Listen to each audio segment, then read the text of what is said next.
Hello guys, welcome to my channel. మీరు ఎవరైనా కొత్తగా నా ఛానల్ చూస్తున్నట్టయితే సబ్స్క్రైబ్ చేసుకోండి. ఈరోజు రెసిపీ వచ్చి mushroom biryani in pressure cooker. ఇదైతే త్వరగా ఈజీగా అయిపోతుంది. సో ఇంగ్రీడియంట్స్ చూసారు కదా, హోల్ స్పైసెస్, అల్లం వెల్లుల్లి పేస్ట్ మీ దగ్గర ఉంటే అది అయినా యూజ్ చేసుకోవచ్చు. ఇప్పుడు ప్రెషర్ కుక్కర్లో ఆయిల్ వేసుకొని హోల్ స్పైసెస్ వేసుకోవాలి. నెక్స్ట్ ఆనియన్స్ వేసుకొని ఫ్రై చేసుకోవాలి. కొంచెం సాల్ట్ వేసామంటే వేగేటప్పుడు త్వరగా ఫ్రై అవుతాయి. సో ఇవి గోల్డెన్ బ్రౌన్ వచ్చే వరకు ఫ్రై చేసుకోవాలి. ఇదిగో ఇలా ఫ్రై చేసుకున్నాక నెక్స్ట్ అల్లం వెల్లుల్లి పేస్ట్ వేసుకోవాలి. అల్లం వెల్లుల్లి పేస్ట్ కూడా బాగా ఫ్రై అయ్యే వరకు వేయించుకొని నెక్స్ట్ మనం పుదీనా వేసుకుంటాం.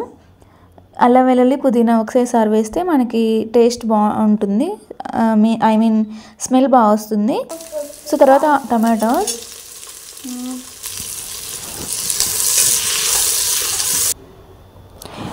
కొంచెం పసుపు వేసుకొని టొమాటోస్ బాగా మగ్గేదాకా ఉంచుకొని నెక్స్ట్ సన్నగా కట్ చేసుకున్న మష్రూమ్స్. మీకు కావాలంటే బటన్స్ వేసేయచ్చు కట్ చేయకుండా, అలా అయినా బాగుంటుంది.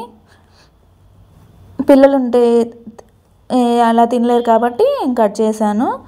తర్వాత గరం మసాలా, ధనియాల జీలకర్ర పౌడర్, కొంచెం పెరుగు. ఇది పెరుగు క్లిప్ మిస్ అయింది.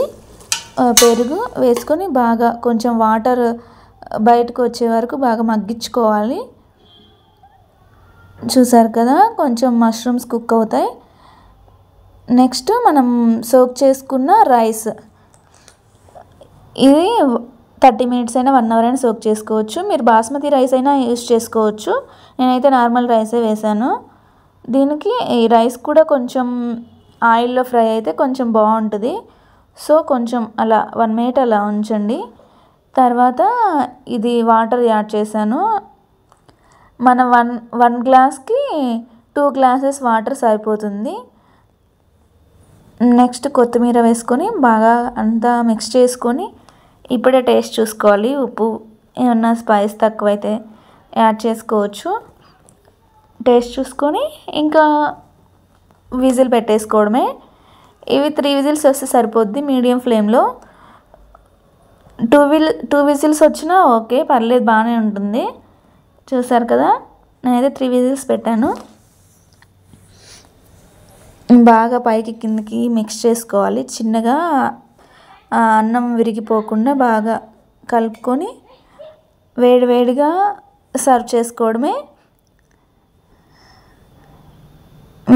మీకు వీడియో నచ్చినైతే లైక్ చేయండి, షేర్ చేయండి, కామెంట్ చేయండి. బాయ్.